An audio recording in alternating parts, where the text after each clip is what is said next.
bersinar baginya, dimanapun ku berada, ku mengenangkannya. Jemaat yang dikasihi oleh Tuhan Yesus Kristus, kebaktian pada saat ini masih dalam masa PPKM, yang mana pada saat ini oleh pemerintah masih diperpanjang lagi.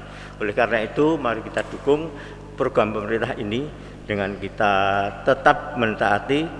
Di antaranya adalah kita berada di rumah saja, menghindari kerumunan, dan juga setiap saat kita harus menjaga jarak. Dan pada saat ini majelis pendamping yang biasanya 7 orang, 8 orang, pada saat ini hanya kami batasi 3 orang saja. Selanjutnya, kebaktian pada hari ini akan dipandu melalui link ibadah GKJ Palian tanggal 8 Agustus 2021. Jemaat yang dikasihi oleh Tuhan, marilah kita berdiri dan mengawali kebaktian ini dengan bersama-sama memuji nama Tuhan dengan kidung jemaat nomor 18, bait pertama dan kedua. Allah hadir bagi kita dan hendak memberi berkat, dan seterusnya.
Jemaat Tuhan yang terkasih dalam Tuhan Yesus Kristus, marilah ibadah pada minggu ini kita khususkan Tuhan yang menciptakan langit dan bumi adalah sumber pertolongan kami. Kasih karunia dan damai sejahtera dari Allah Bapa kita dan Tuhan Yesus Kristus ada pada kita sekalian. Amin.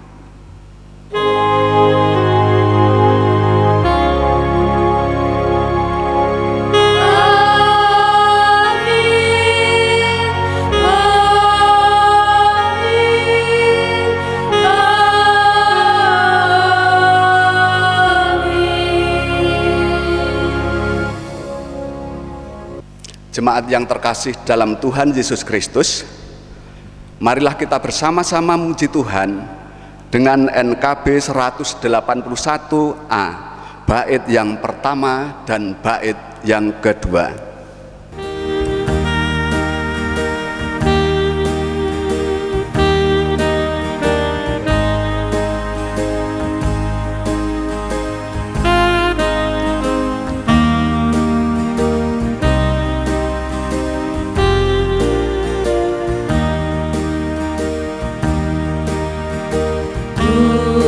Tuhan, amin.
Jemaat Tuhan yang terkasih dalam Tuhan Yesus Kristus, marilah kita bersama-sama menghadap di hadirat Tuhan dalam doa.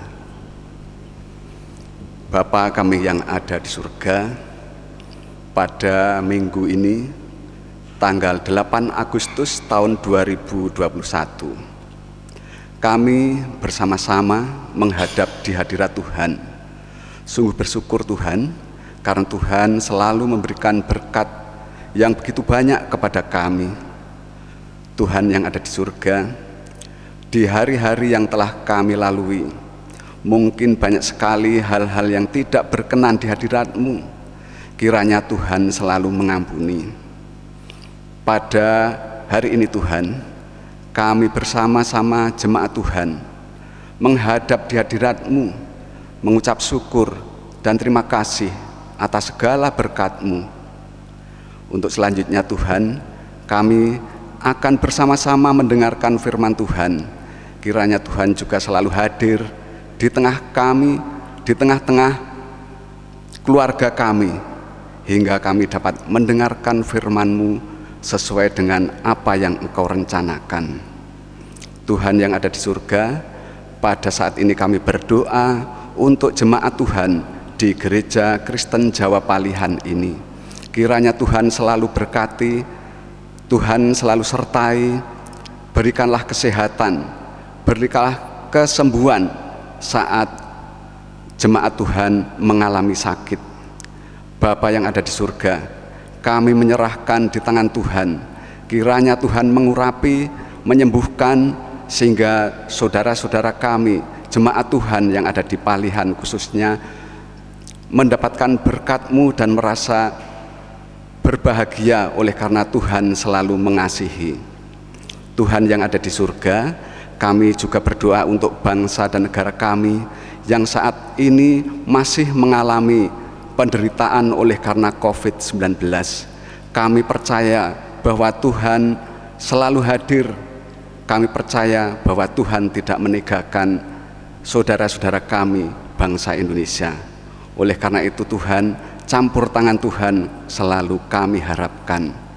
Kami berdoa untuk pemerintah kami, dari Bapak Presiden sampai pada RT, RW, kepala dusun. Kiranya Tuhan juga selalu berkati, berikanlah kesehatan, sehingga di dalam memegang pimpinan di negara kami benar-benar sesuai dengan kehendak-Mu dan dapat berjalan dengan baik, walaupun saat ini masih dalam pandemi COVID-19. Namun kami percaya bahwa Tuhan menuntun pemerintah kami, menuntun Bapak Presiden, para menteri, gubernur, Bapak Bupati, sampai pada tingkat desa. Tuhan yang ada di surga, untuk saat ini kami akan bersama-sama mendengarkan firman-Mu. Kiranya Tuhan mengurapi saudara-saudara kami, jemaat-Mu di GKJ Palihan ini, hingga dapat mendengarkan dengan baik dan dapat merenungkan sebagai bimbingan dalam hidupnya. Kebaktian saat ini dari awal hingga akhirnya kami serahkan kepadamu. Di dalam Tuhan Yesus Kristus kami berdoa. Amin. Jemaat Tuhan yang dikasihi Tuhan Yesus Kristus, marilah kita bersama-sama mendengarkan firman Tuhan. Dan pada saat ini kami akan membacakan Injil Yohanes 6 ayat 35, dilanjutkan ayat yang ke-41 sampai 51. Yang demikian bunyinya. Kata Yesus kepada mereka, "Akulah roti hidup.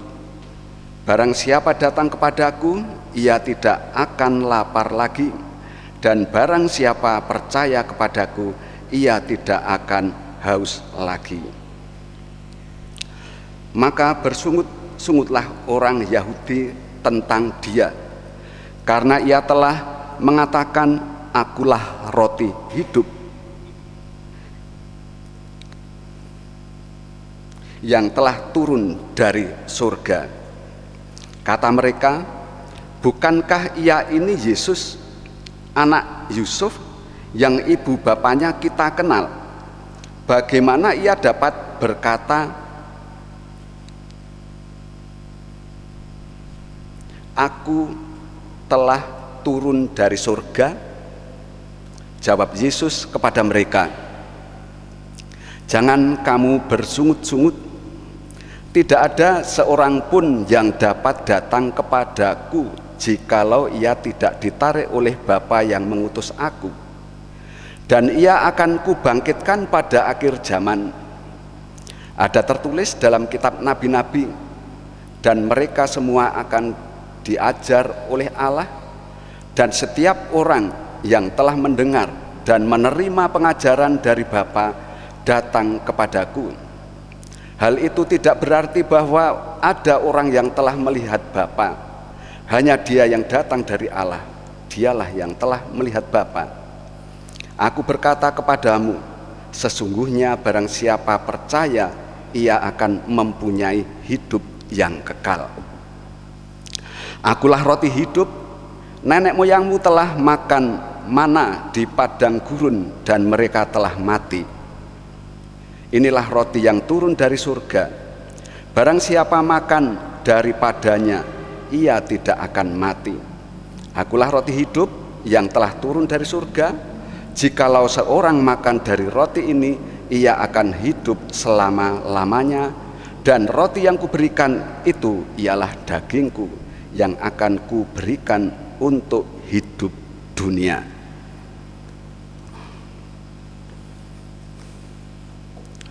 Demikianlah firman Tuhan yang kami ambilkan dari Injil Yohanes 6 ayat 35 dilanjutkan ayat 41 sampai 51. Yang berbahagia ialah mereka yang mendengar firman Tuhan dan memeliharanya.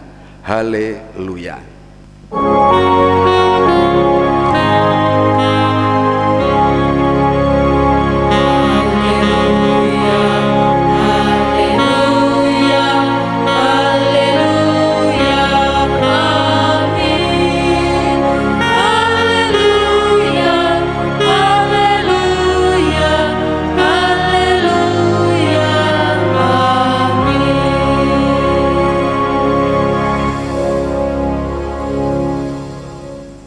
Jemaat Tuhan yang terkasih dalam Tuhan Yesus Kristus, firman Tuhan yang akan kita renungkan, akan kita dengarkan bersama-sama,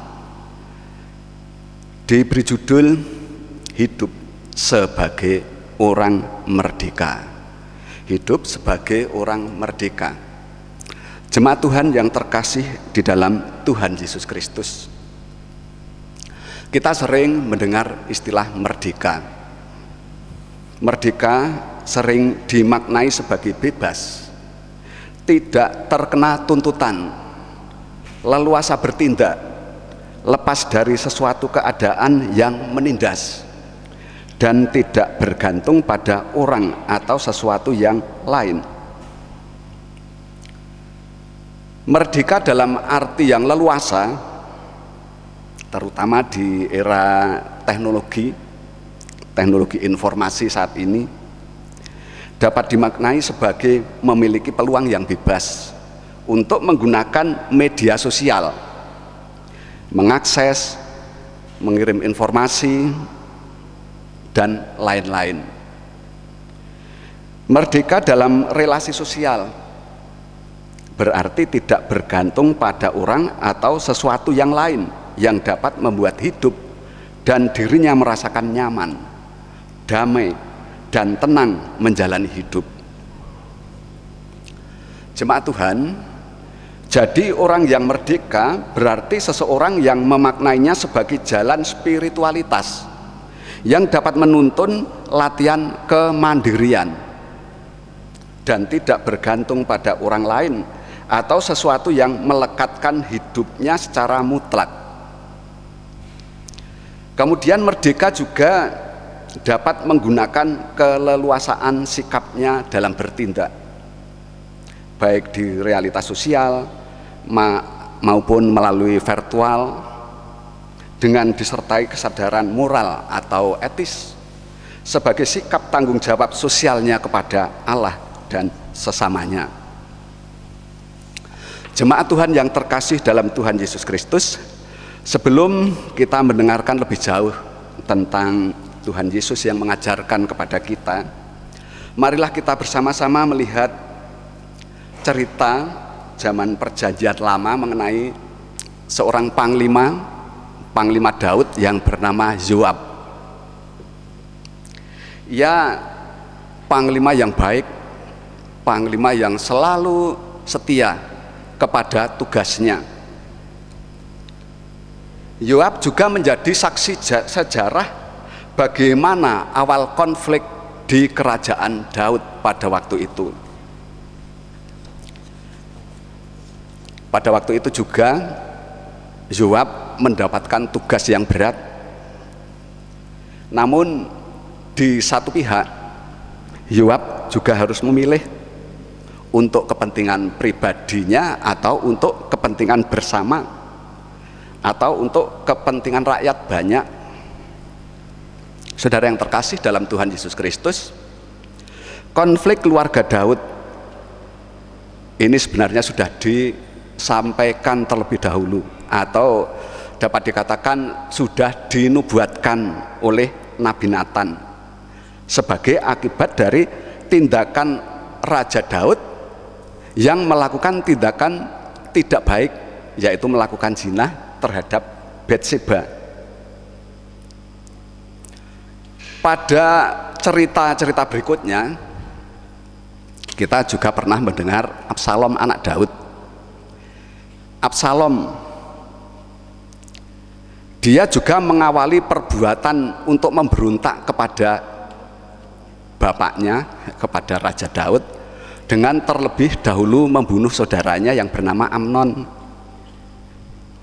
Mengapa Amnon dibunuh oleh Absalom? Karena Absalom jengkel, adiknya diperkosa oleh Amnon, dan kejengkelan itu pada akhirnya membunuh saudaranya sendiri, yaitu Amnon.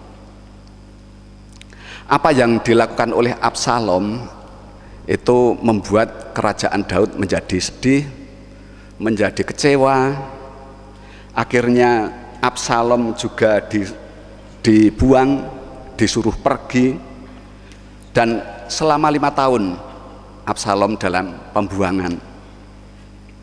Setelah 5 tahun berdamai lagi dengan bapaknya, dengan ayahnya. Namun apa yang dilakukan oleh Absalom pada akhirnya apa? Dia tetap ingin menguasai kerajaan. Dia ingin menggantikan ayahnya dengan berbagai cara. Namun yang terjadi bahwa kisah pemberontakan Absalom itu berakhir dengan pengejaran yang dilakukan oleh Yoab, Panglima Daud. Absalom lari karena mungkin kalah dengan prajurit-prajurit yang dipimpin oleh Yoab. Lari sampai dekat pohon Tarbantin. Kita tahu dalam cerita bahwa Yoab itu rambutnya panjang dan dia naik kuda kalau nggak salah. Karena rambutnya panjang, akhirnya tersangkut oleh pohon Tarbantin itu. Ia tergantung. Kemudian Yoab dan para prajurit datang dan ia melihat bahwa Absalom sudah benar-benar terpojok, mudah sekali untuk mengalahkan Absalom. Yoab sudah terlebih dahulu, pokoknya dalam pikirannya, dalam hatinya, dia bekerja loyal terhadap ketentraman kerajaan Daud. Maka apapun yang terjadi, dia nanti juga akan bertanggung jawab. Tapi apa yang diambil oleh Yoab dengan melemparkan lembing di bahu Absalom, ini memang membuat Raja Daud menjadi sedih. Padahal pesan Raja Daud supaya Absalom itu diperlakukan dengan lunak, jangan sampai disakiti, jangan sampai dibunuh. Namun Yoab mengambil jalan yang lebih baik. Dia mementingkan ketentraman negaranya, ketentraman kerajaan Daud. Saudara yang terkasih di dalam Tuhan Yesus Kristus, Yoab sebagai kepala prajurit, dia menjalankan tugas mengamankan bangsa Israel dari rongrongan pemberontak, walaupun itu adalah Absalom, anak Daud sendiri.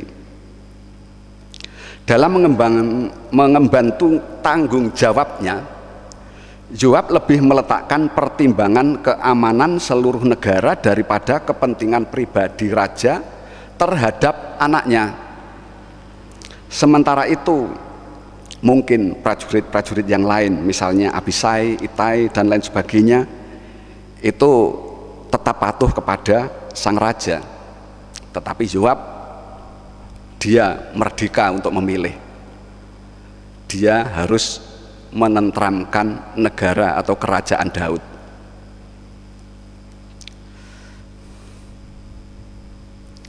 Saudara yang terkasih dalam Tuhan Yesus Kristus, di sini Yoab memang menjadi pribadi yang bekerja dengan berintegritas, tahu membedakan kepentingan negara di atas kepentingan pribadi. Dan itu memang yang kita kehendaki. Kita percaya bahwa negara kita pun seperti itu. Aparat yang ada di negara kita juga melakukan tugas dan tanggung jawabnya dengan sangat baik. Oleh karena itu kita juga perlu mengacungkan jempol, ya. Kita juga senang itu. Bapak, Ibu, dan saudara yang terkasih di dalam Tuhan Yesus Kristus. Kemudian setelah kita mendengarkan tentang Yoab yang setia kepada negaranya, mari kita bersama-sama mendengarkan kisah Tuhan Yesus Kristus yang mengajarkan bagaimana orang banyak itu akan dapat sampai kepada relasi yang dekat dengan Tuhan. Sikap mental seperti apa yang harus dimiliki dan cara pandang bagaimana agar dapat mencapainya. Bagian ini dapat kita perhatikan dari dialog antara orang Yahudi dan Tuhan Yesus Kristus. Dalam konteks percakapan tentang roti hidup, Tuhan Yesus menekankan bahwa dirinya itu adalah roti hidup. Tuhan Yesus juga menegaskan bahwa barang siapa datang kepadanya tidak akan lapar lagi, dan barang siapa yang percaya kepadanya tidak akan haus lagi. Ada dua hal yang ditekankan ketika seseorang ingin mengalami hidup yang kekal, yakni datang dan percaya kepada Yesus sebagai sumber kehidupan kekal itu. Pernyataan diri Yesus sebagai roti hidup ternyata tidak direspon secara positif oleh seluruh pendengarnya, karena ada golongan orang Yahudi yang kemudian menjadi jengkel, bersungut-sungut, dan mengatakan, bukankah ia anak Yusuf yang bapak ibunya kita kenal? Bagian ini menunjukkan bahwa kecenderungan terbesar adalah penolakan dari orang-orang yang dekat atau latar belakangnya itu sama dengan kehidupan keluarga Tuhan Yesus Kristus. Dan Yesus tahu bahwa ada orang yang bersungut-sungut tentang pernyataannya itu. Oleh karena itu, kemudian Tuhan Yesus juga menegaskan kembali dengan menggunakan kata datang kepadaku, dengan menambahkan keterangan bagaimana seseorang dapat datang kepadanya itu bukan karena keinginan orang itu, melainkan ada campur tangan Bapa. Kata Yesus, jikalau ia tidak ditarik oleh Bapa yang mengutus aku. Satu bagian yang baru menjadi pembeda dari pengajaran Kristus, yakni soal kehidupan kekal setelah kematian melalui peristiwa kebangkitan pada akhir zaman. Yesus tahu bahwa kebanyakan orang Yahudi yang pernah membaca kitab nabi-nabi, mendengar dan mengetahui bahwa datangnya Mesias sudah disebutkan baik tanda-tandanya melalui pekerjaan dan mujizatnya, maupun pengajaran tentang anak Allah yang datang dari Allah sendiri. Itu sebabnya Yesus seolah mengingatkan kembali bagian ini kepada para pendengarnya, bahwa dirinya adalah benar dari Allah dan melihat siapa Allah juga dalam dirinya. Persoalannya, apakah orang yang mendengar ini mau percaya atau tidak? Saudara yang terkasih di dalam Tuhan Yesus Kristus, kemudian Tuhan Yesus juga menegaskan kembali pada ayat yang ke-48, akulah roti hidup.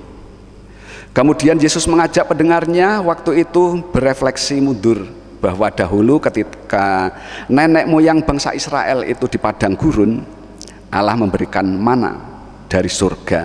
Itulah roti yang dari surga dan membuat mereka hidup. Tetapi generasi pertama bangsa Israel itu telah mati, sekalipun pernah makan roti dari surga. Jadi roti hidup bukan berarti jika makan roti dari surga maka orang ini akan hidup abadi. Yesus menunjuk kepada dirinya sendiri bahwa roti hidup itu adalah gambaran dari tubuhnya yang akan dikorbankan, dan itulah yang akan memberikan penyelamatan bagi orang yang percaya kepadanya. Pengorbanan diri Yesus inilah yang akan menjadi jalaran pemulihan relasi antara Allah dan manusia dari dosa. Itu sebabnya Yesus menandaskan bahwa pengorbanan tubuhnya ini akan diberikan untuk hidup dunia. Jemaat Tuhan yang terkasih dalam Tuhan Yesus Kristus, dengan demikian orang yang datang dan percaya pada Yesus Kristus dan menerima pembebasan dari dosa dan sekaligus kemerdekaan untuk menentukan sikapnya, apakah akan menerima dan percaya kepada Kristus atau tidak. Jadi dalam hal inilah maka dimerdekakan dari belenggu dosa dan dibawa masuk dalam tanggung jawab iman kepada Kristus untuk turut serta memberikan jawab ya dan amin, atau sebaliknya tidak dan tolak. Injil Yohanes memberikan tekanan yang penting akan hakikat keilahian Yesus sebagai roti hidup yang berasal dari surga, sekaligus sebagai anak Allah yang mengenal Bapanya dan menunjukkan jalan pada hidup kekal melalui peristiwa kebangkitan di akhir zaman. Jemaat yang terkasih di dalam Tuhan Yesus Kristus, melalui cara pandang kedua dalam perspektif orang yang sudah dimerdekakan dari dosa melalui pengorbanan Kristus inilah maka kita dikatakan telah menerima kasih karunia, anugerah keselamatan yang cuma-cuma. Itu sebabnya sangat wajar jika kita merespon dengan sikap yang sungguh bersyukur, datang dan percaya kepada Kristus, dan caranya menuntun kita dalam keselamatan kekal melalui karya Trinitarian, yaitu Bapa dan Anak adalah satu, Bapa dan Roh Kudus adalah sehakikat. Inilah yang oleh Rasul Paulus juga ditekankan kepada jemaat Efesus, perihal kasih karunia dan bagaimana orang percaya kemudian didorong untuk memiliki perilaku etis dan moralitas yang baik di tengah lingkungan yang mungkin tidak lagi takut akan Allah. Nasihat Rasul Paulus yang dulu disampaikan kepada jemaat-jemaat Tuhan di Efesus atau jemaat-jemaat yang lain, itu masih relevan bagi kita. Sebagai orang yang dimerdekakan oleh Kristus, maka kita juga memiliki tanggung jawab iman. Sikap yang disarankan untuk dijalani oleh orang yang mengikut Kristus yaitu menjadi pribadi yang berintegritas, berkata jujur dan benar, sebab Allah menciptakan manusia semula untuk maksud kebaikan dan dalam kebenaran, apalagi sebagai satu kesatuan jemaat. Kemudian pribadi yang dapat mengendalikan amarah dalam dirinya, kalaupun sampai marah, maka tahu batasnya, kapan mengakhiri sikap marahnya itu, dan tidak melewati hari berikutnya. Artinya jika marah melewati hari yang berikutnya, maka itu sudah menjadi dendam. Apalagi sampai si iblis masuk untuk membujuk pada tindakan yang jahat. Berikutnya nasihat Rasul Paulus, yaitu supaya menjadi pribadi yang menjauhi tindakan jahat ketika mengupayakan rezeki. Bekerjalah dengan jujur, jangan mencuri, jangan mengambil apa yang bukan haknya, dan lain sebagainya. Kemudian pribadi yang lain yang diajarkan oleh Rasul Paulus, yaitu menjadi pribadi yang dapat menjaga mulutnya dari kata-kata yang tidak baik, dari kata-kata yang kotor, dan memilih kata-kata yang tepat.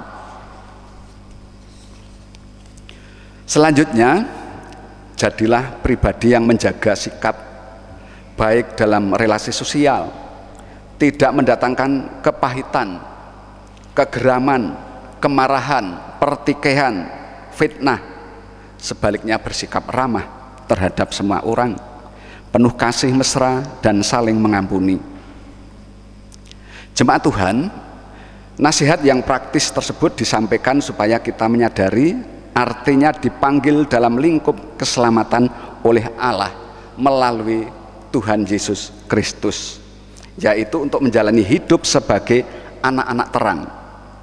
Hal ini menjadi penekanan Rasul Paulus, sebab Kristus sudah memberikan teladan hidup sebagai penurut Allah, mengasihi orang yang percaya kepada Allah dan kepada dirinya.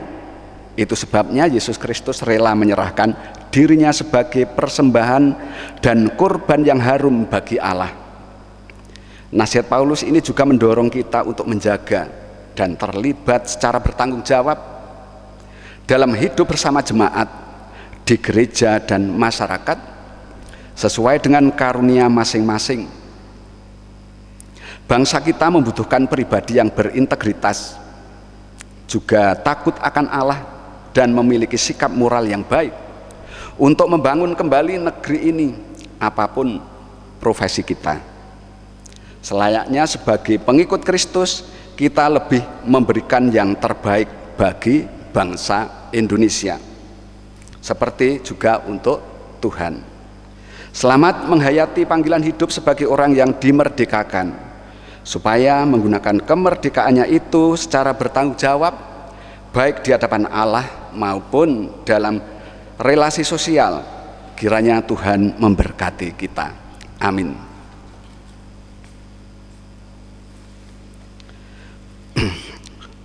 Untuk selanjutnya kita masuk saat teduh, kita renungkan apa yang telah kita dengarkan pada hari ini, kita bawa dalam saat teduh.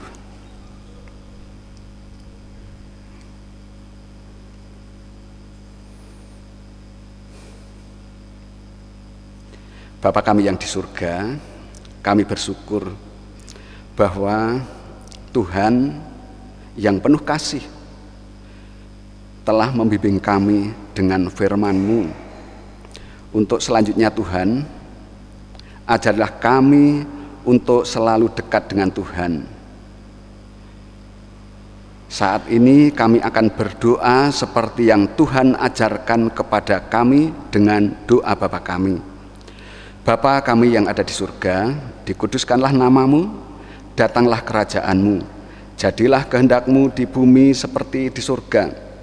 Berikanlah pada hari ini kami yang secukupnya, dan ampunilah kami akan kesalahan kami, seperti kami juga mengampuni orang yang bersalah kepada kami.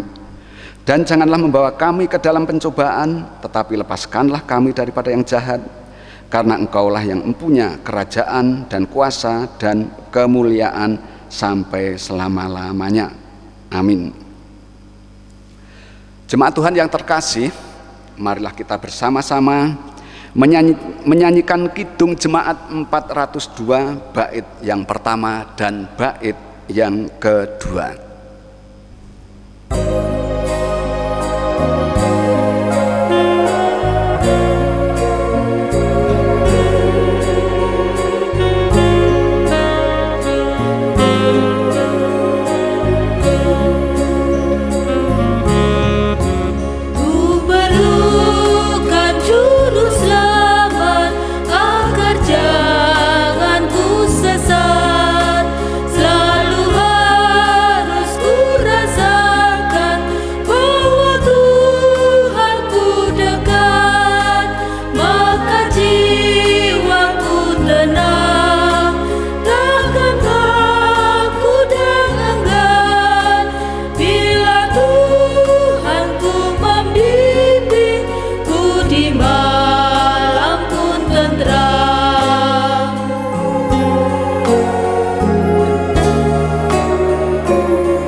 Jemaat Tuhan yang terkasih, sebelum kita menghaturkan persembahan, akan kami bacakan surat Rasul Paulus kepada jemaat di Korintus.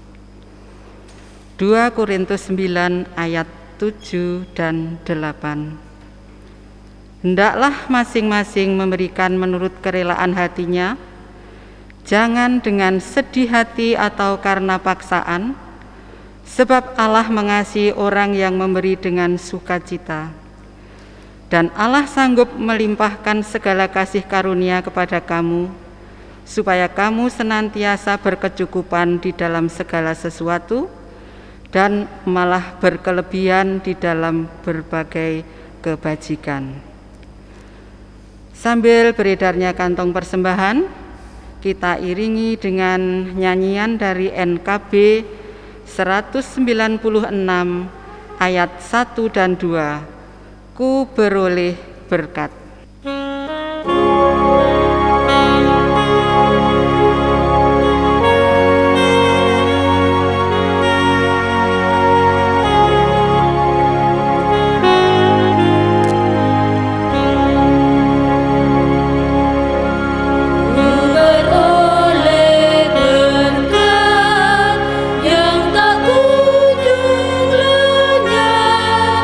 Yang tidak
Marilah kita menghadap Tuhan di dalam doa. Bapa kami yang penuh kasih, Engkau adalah Tuhan yang senantiasa memelihara hidup kami. Tuhan telah memberikan banyak berkat, baik rohani maupun berkat jasmani. Pada saat ini kami menghaturkan persembahan kepadamu. Namun kami menyadari bahwa apa yang kami haturkan sangat tidak seimbang dengan berkat Tuhan yang begitu besar kepada kami. Kiranya Tuhan terima dan sucikan. Apabila dalam menghaturkan persembahan ini ada dosa dan kesalahan kami, kiranya Tuhan mengampuni. Selanjutnya, ajarlah kami senantiasa dapat mempersembahkan seluruh kehidupan kami sebagai persembahan yang hidup di hadapan-Mu. Di dalam nama Tuhan Yesus Kristus kami berdoa dan mengucap syukur. Amin. Jemaat yang terkasih di dalam Yesus Kristus, marilah kita memperbaharui iman percaya kita dengan bersama-sama mengucapkan pengakuan iman rasuli yang demikian. Aku percaya kepada Allah Bapa yang Maha Kuasa, Khalik langit dan bumi, dan kepada Yesus Kristus, Anaknya yang tunggal, Tuhan kita, yang dikandung daripada Roh Kudus, lahir dari anak darah Maria, yang menderita di bawah pemerintahan Pontius Pilatus, disalibkan, mati dan dikuburkan, turun dalam kerajaan maut. Pada hari yang ketiga bangkit pula dari antara orang mati, naik ke surga, duduk sebelah kanan Allah Bapa yang Maha Kuasa, dan akan datang dari sana untuk menghakimi orang yang hidup dan yang mati. Aku percaya kepada Roh Kudus, gereja yang kudus dan am, persekutuan orang kudus, pengampunan dosa, kebangkitan daging, dan hidup yang kekal. Jemaat Tuhan yang terkasih dalam Tuhan Yesus Kristus, marilah kita mengakhiri kebaktian hari Minggu ini.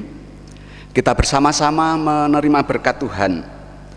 Kasih karunia Tuhan Yesus Kristus dan kasih Allah dan persekutuan Roh Kudus menyertai kita sekalian. Amin. Kita bersama-sama menyanyikan Kidung Jemaat 424, bait pertama dan bait yang kedua.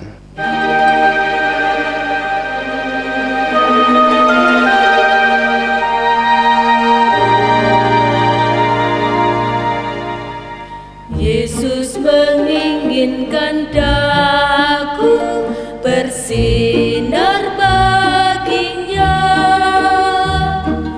dimanapun ku berada, ku mengenangkannya. Bersinar, bersinar, itulah kehendak Yesus. Bersinar, bersinar, aku bersinar terus.